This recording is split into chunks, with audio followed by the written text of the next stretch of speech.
In the Spitting Image, chapter 25, entitled Carnival. As school events go, none generated more excitement among the classical school fourth graders than Carnival. The year-end bash catapulted the normal day's schedule straight out the window, making room for medieval games, medieval foods, and, thanks to Leon, medieval hocus pocus. He arranged to meet his two friends on the school steps before the start of the special day. "Where's PW?" Leon asked Lily Matisse when he arrived a few minutes late. "No idea," she said. Leon looked around. "Maybe he's testing the hagapult in the playground. We'd better check." They searched everywhere. No PW. "Now what?" Lily Matisse asked fretfully.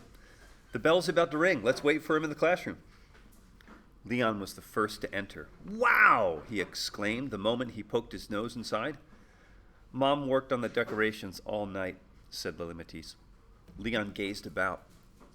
"Wow," he said.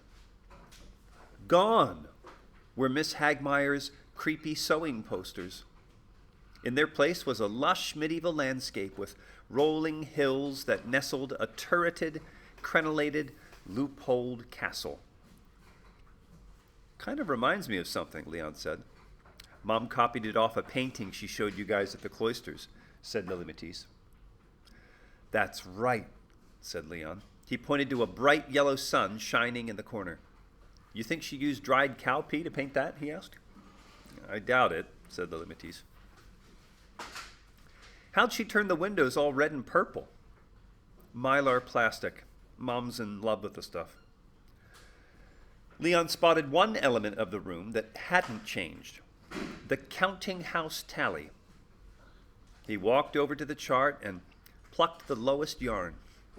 "The hag better pass me," he said adamantly as he watched the Sir Leon spool quiver. "Why should she pass your masterpiece of junk?" a familiar voice demanded. Leon turned just in time to receive a thwack on the shoulder with a wooden sword. It was Lumpkin. Leon eyed the door. "Looking for the hag to save you, Sir Pantyhose?" "No," said Leon, though that was precisely what he was doing. If he could bring Miss Hagmeyer, the doll, and Lumpkin within range of one another, he could discipline his evil lordship. And who knew? With the proper doll work, he might even get Miss Hagmeyer to grab her instructional needle and turn the class pinhead into a pincushion. "Well, well," said Lumpkin. "What have we got in there?" He gave Leon's pouch a poke with his sword. "None of your beeswax," said Lily Matisse. Lumpkin traced the lettering on the purple material with the tip of his blade. Leon. Isn't that cute? Dring! "That pouch wouldn't be hiding your master puke, would it?" Lumpkin said, ignoring the bell. "I never did get to put that dumb thing in its place." "Nor will you now, Mr. Lumpkin." And true to form, Miss Hagmeyer strode into class right on time. "Lower that blade and take your seat at once." Miss Hagmeyer marched toward the front of the room, shaking her head and muttering under her breath about the craft paper landscapes and tinted windows. "I'm putting everyone on notice," she growled as she hung up her cape. "I have very little patience for carnivals conducted during school hours." She began emptying her satchel, but stopped when she noticed an empty desk. "Where's Fire Winnett?" she demanded. "I hope he isn't using some trumped-up sickness to avoid final inspection." No one said a word. Miss Hagmeyer shook her head and went back to emptying her satchel. "Honestly, I don't know why schools squander valuable teaching time on end-of-year festivals. Greek Day, Sports Day, Farm Day, Science Fair, they're all the same. Ridiculous excuses for children to dress up and run around jabbing each other with sharp, pointy objects.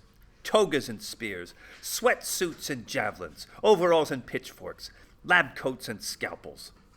And this medieval carnival takes the cake. How much time has been wasted turning out swords in Mr. Groot's woodshop? And why, I would like to know, is the banquet scheduled before I complete my inspections? That's not the way it would have happened in King Richard's time, I can tell you that. Banquets are supposed to conclude carnivals, not disrupt them. If I had my way, this is the only kind of pointy object that would occupy your fingers and your minds. Miss Hagmeyer held up her instructional needle. If I had my way, you would be making animiles and nothing but animiles. Unfortunately, Principal Birdwhistle has other ideas.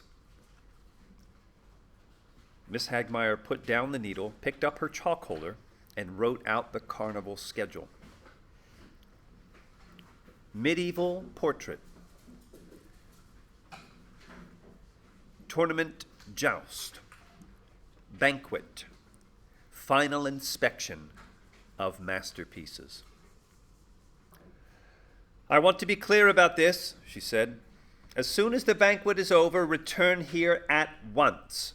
No ifs, ands, or buts. Except for ours, whispered Thomas.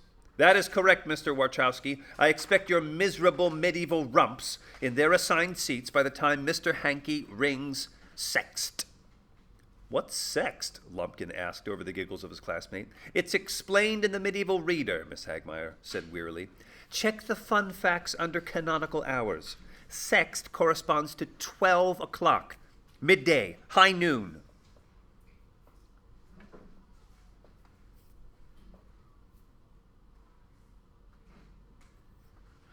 Miss Hagmeyer froze him in place with a beady-eyed glower. I hope all your students are facing forward as you listen to my instructions.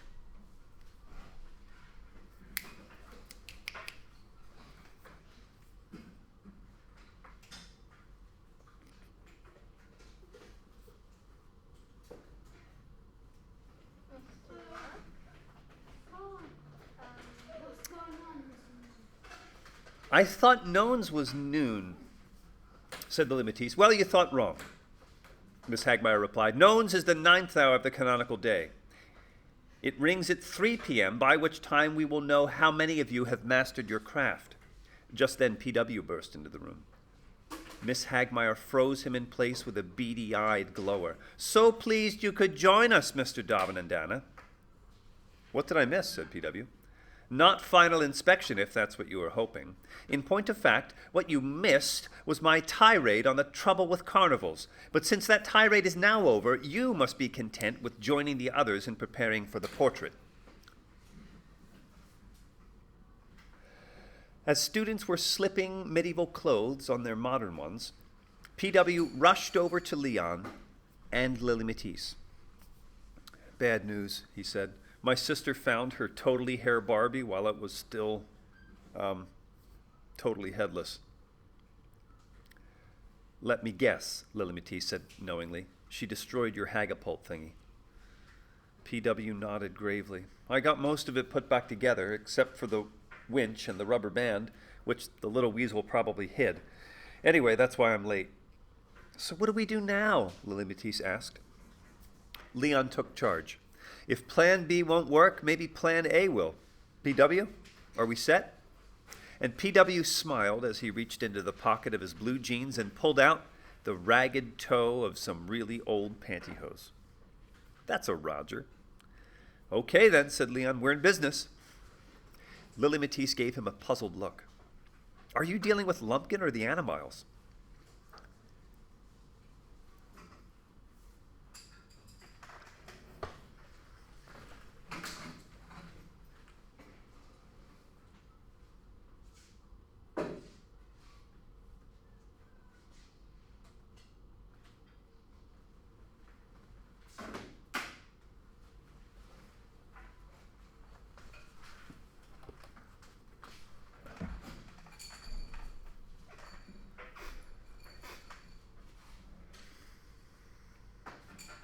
You leave that to me, Leon said. Just be ready at final inspection. When the hag gets in range, I'll make a sign for you to toss the pantyhose on the floor. And then? Lily Matisse asked nervously. And then, said Leon, I suppose I'll just have to prove to Miss Hagmeyer that I have the discipline and diligence of a master. A noise in the hallway put an end to the conversation. Mr. Hankey paraded into the classroom, swinging a bell the size of a bucket. "Let Carnival begin," he declared. "Let Carnival begin." The janitor glanced over at Miss Hagmeyer. "Everything's all set, Phyllis. Mr. Groot's ready with his camera on the steps of the school." "Very well," she said with a sigh. "Class dismissed." "Aren't you coming with us, Miss Hagmeyer?" Antoinette asked as she straightened her tiara. "No, Your Majesty, I'm not," Miss Hagmeyer replied stiffly. "I have my own snapshots to take care of." Antoinette said, "What snapshots?" Miss Hagmeyer ignored the question. "You're late," she said, fiddling with the key to the supply cabinet padlock. When the fourth graders gathered for the medieval group portrait, they confirmed Miss Hagmeyer's earlier observation. Carnival did indeed celebrate funny clothes and sharp, pointy objects. There were gauzy gowns and daggers, potato sack tunics and swords, cardboard chest plates and rapiers, plus diamond-patterned tights and suits of sequined chainmail that glittered in the morning sun. After a good deal of squirming and less than noble behavior, the students settled down.